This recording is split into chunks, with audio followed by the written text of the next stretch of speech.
Et nous sommes sur le point de terminer cet événement, mais évidemment, nous ne pouvions passer à côté à nouveau de ce sujet de guerre des talents, où on avait des intervenants sur scène qui étaient particulièrement inspirants. J'ai le plaisir d'accueillir à ma gauche Chloé Claire, vous êtes DG de Neymar. Bonjour Chloé. Bonjour.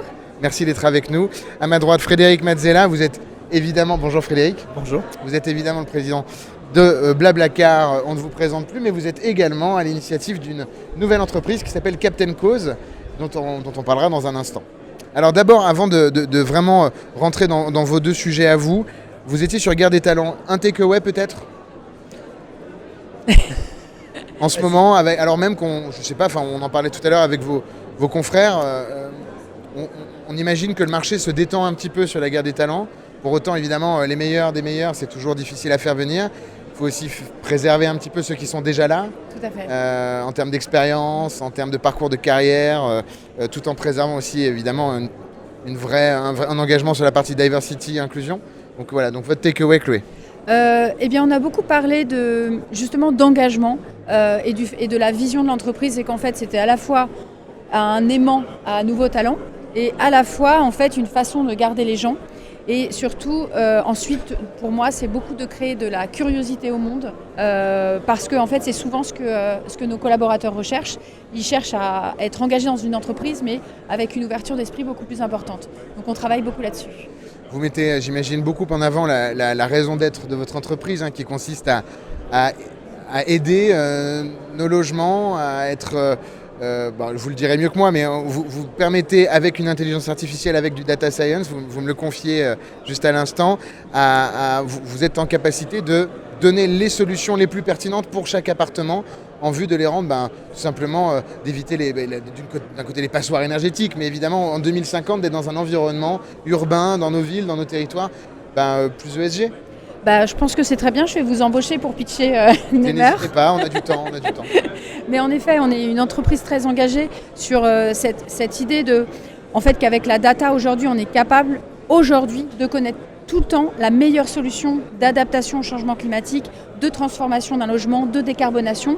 Et donc, en fait, on veut mettre ce savoir-là au service des particuliers, et on le fait via ceux qui ont le plus de leviers pour les toucher, c'est-à-dire les établissements bancaires qui vont en fait financer ces rénovations et qui ont un intérêt à financer la décarbonation et l'adaptation au changement climatique, ainsi que les assureurs qui vont être ceux qui vont pouvoir parler de prévention, parce qu'aujourd'hui, plus de la moitié des habitations de France sont à risque avec l'accélération du changement climatique, mais il y a des solutions de prévention et il ne faut pas agir uniquement quand le problème est arrivé. Merci. Et on travaille là-dessus. Merci beaucoup Chloé. Effectivement, avec une telle mission, ça doit parler à vos candidats.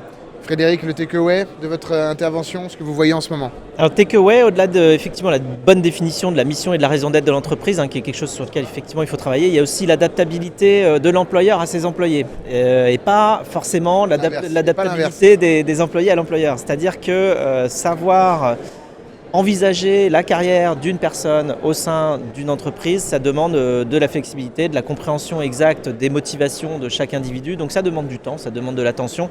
Et c'est un point très important aussi pour pouvoir garder les personnes dans la durée. Pourquoi ? Parce que nous tous, en tant qu'êtres humains, on a envie d'évoluer, on a envie de faire des choses parfois un petit peu différemment, parce que faire tout le temps la même chose, ça nous agace, ça nous ennuie. Et donc il faut prendre cette dimension-là en compte. Et quand l'employeur arrive à le faire, ça donne des très très bons résultats de longévité des collaborateurs. Et comment on fait pour... Vous êtes combien aujourd'hui chez Blablacar notamment ? On est 800. Comment on fait quand on est 800, en tant que président cofondateur, comment est-ce qu'on fait pour coller à ce que veulent vraiment ses collaborateurs ? Il y a beaucoup de métiers. Sachant que ça évolue en plus. Il y a beaucoup de métiers, et puis il y a aussi 200 recrutements par an qui sont parfois internes, parfois externes. Donc il y a 200 postes qui bougent par an, on va dire. Donc ça fait quand même de la place pour aller chercher des positions un petit peu différentes et chercher des évolutions pour chaque personne. Chez vous également, j'imagine que vous mettez le collaborateur au cœur de sa carrière. Vous êtes peut-être un peu moins grand en taille. Une cinquantaine. Vous êtes une cinquantaine, mais vous avez créé la boîte il y a combien de temps ? 5 ans. Il y a 5 ans, donc il y a aussi un peu moins de legacy derrière. Comment est-ce que vous avez structuré votre management pour pouvoir permettre à chacun de jouer pleinement son rôle et de s'épanouir ? C'est justement ce qu'on a échangé en fait. C'est diverses choses qui permettent de continuer à ce que les gens soient ouverts sur le monde. Je parlais par exemple de sacraliser des moments d'auto-formation, puisqu'aujourd'hui on est obligé de se former tout le temps. mais c'est souvent en ligne, c'est souvent seul. Et donc on le fait en groupe, les équipes le font en groupe, en des moments de groupe. C'est aussi de créer des communautés, on en a parlé, je pense, de pouvoir se retrouver. Nous, on a des gens qui ont créé des soirées jeux, de créer en fait le terreau pour que chacun puisse s'exprimer. Et puis on a aussi parlé pendant notre table ronde, j'ai bien aimé cette expression c'est Victor qui en a parlé, on the commute, c'est-à-dire qu'en fait, pour le travail de concentration, c'est vrai que le télétravail, c'est très bien. Et donc, comment on redéfinit le travail en groupe ? Et ça, je pense que c'est très important si, quand on est en groupe, on a ces moments d'échange. Et alors, nous, bizarrement, on a sacralisé une journée de non-télétravail qui est le mercredi, qui n'est pourtant pas une journée de réunion. Donc, au début, ça m'a semblé très bizarre. Pour autant, pas souvent dans les entreprises, une journée... c'est souvent une journée très utilisée pour le TT, journée des enfants et ainsi de suite. Mais là, ce qui a fonctionné, c'était qu'en fait, on soit tous ensemble à travailler les uns aux côtés des autres et qu'au lieu de s'envoyer des Slack ou des petits messages, en fait, on se parle. Et en fait, le fait d'avoir 0 réunion, on sait qu'on peut déranger tout le monde 5 minutes. Et ça, finalement, ça avait aussi... Moi, j'avoue qu'au début, j'aurais pensé dans l'autre sens et j'ai trouvé que c'était une vraie amélioration. Vraie diversification, Frédéric Metzela, après le covoiturage, le co-babysitting. Pour ceux qui justement veulent travailler le mercredi. Oui, c'est un autre projet. C'est un autre projet, évidemment. On parle un peu value sharing, si ça ne vous dérange pas. Vous en êtes tous sur le sujet. Comment vous voyez les choses en termes de partage de la valeur avec vos équipes ?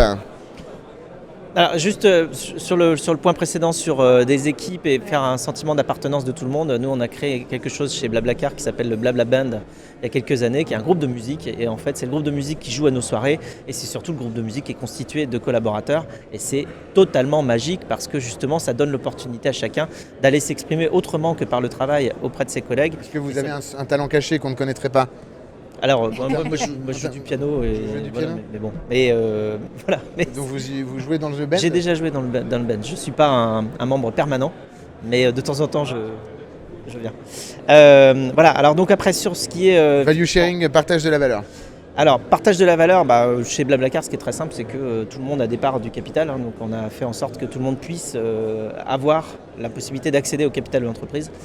Et donc ça, c'est vrai que ça aligne beaucoup. Par contre, c'est très compliqué, surtout que nous, on a 50 nationalités chez Blablacar. Donc, aller réussir à partager le capital dans 50 législations potentiellement différentes de localisation fiscale, c'est très compliqué, mais on y est arrivé.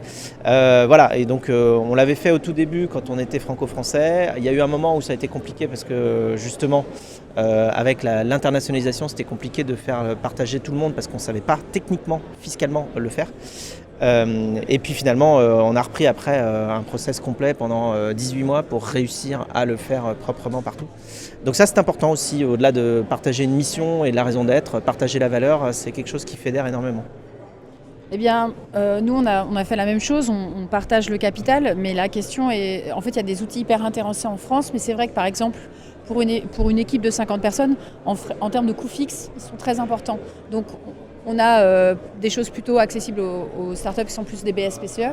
Ou des AGA. Ou des AGA, exactement. On a fait les deux. Mais je trouve il y a d'autres systèmes qui permettent d'aller plus loin et type intéressement, mais qui sont moins accessibles, je trouve, aux petites entreprises.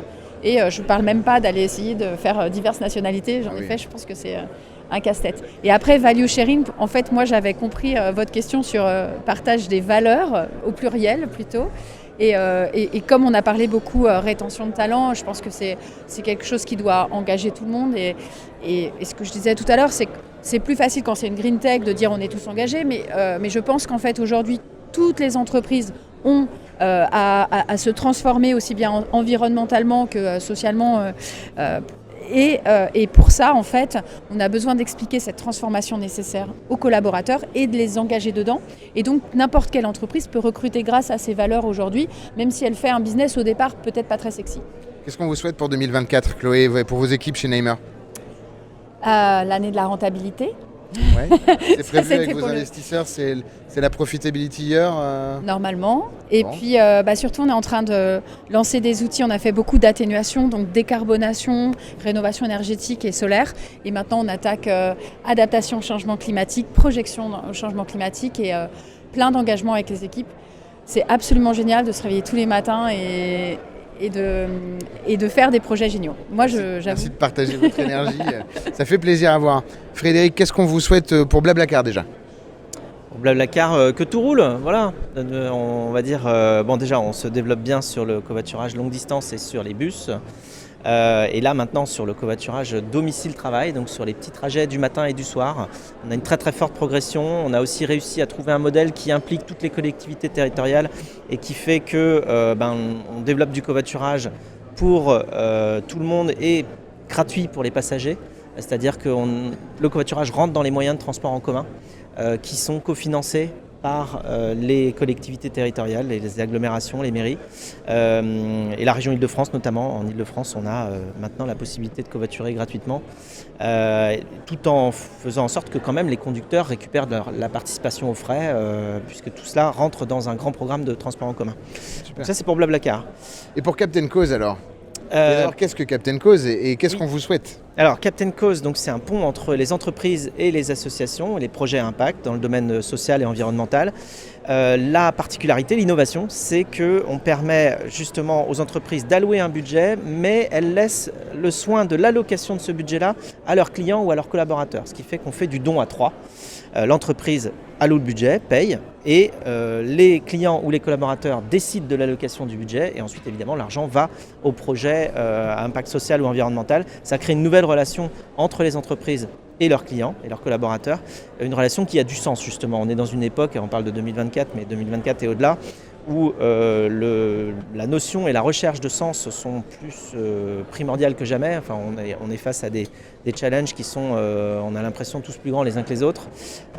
Et donc, il faut se focaliser et trouver la manière d'aller les résoudre et les résoudre ensemble. C'est ce que Captain Cause propose en offrant. Alors cette notion, on a créé un mot aussi, le mot qui s'appelle DIFT. Le mot DIFT, c'est don plus gift. Donc en fait, c'est la possibilité d'offrir un cadeau qui est un don. C'est un don cadeau. Le cadeau, c'est de pouvoir recevoir 50 € ou n'importe quelle somme, d'ailleurs ça peut être 10 €, ça peut être 1000 €, pour pouvoir les allouer à une cause qu'on souhaite soutenir avec l'argent qui nous a été offert. Donc c'est un vrai cadeau qui est totalement porteur de sens. On a 250 entreprises qui sont clientes de Captain Cause aujourd'hui et qui l'utilisent à diverses occasions. Ça peut être dans des réunions, des événements d'entreprise. Ça peut être vis-à-vis de leurs clients pour récompenser des actions, pour fidéliser aussi, on le fait avec Accor. Tous les points du programme de fidélité d'Accor sont transformables en dons à des associations. Donc ça marche très très bien. On le fait aussi au moment des fêtes de fin d'année, de Noël, pour pouvoir offrir des cadeaux qui ont du sens à ces collaborateurs, mais aussi à ses partenaires et à ses clients. On est d'accord, c'est une boîte, c'est pas une asso. Alors c'est un mix, c'est-à-dire qu'il y a une boîte qui fait la plateforme, qui permet de faire tout ce découpage, parce que c'est quand même techniquement assez compliqué de pouvoir prendre un budget par exemple de 50 000 € et de le découper en 5000 fois 10 €, enfin, il faut pouvoir le faire derrière. Donc ça c'est la plateforme technologique qui fait ça, et à côté il y a un fonds de dotation qui lui prend tout l'argent qui rentre dedans et qui le renvoie au projet associatif. Et donc c'est un mix des deux, mais dans la relation avec les entreprises c'est très simple, très clair, il y a une solution technologique et puis il y a le fonds de dotation. Merci en tout cas pour ce point. Vous êtes d'ailleurs Captain Cause partenaire de l'événement du sommet Entreprise en croissance, et on va monter sur scène dans un instant pour justement parler à nos convives lors du déjeuner de cette opération que nous montons. Faire une opération Captain Cause ensemble. Voilà. Et les 3 associations, oui, c'est Earthquake. Oui, 1001 Fontaines et puis l'Envol, qui ont chacune des missions formidables. Voilà, il faut aller voir dans le catalogue des projets à impact de Captain Cause pour voir ce que font ces associations, c'est formidable. Merci beaucoup Frédéric, merci Chloé pour ces échanges.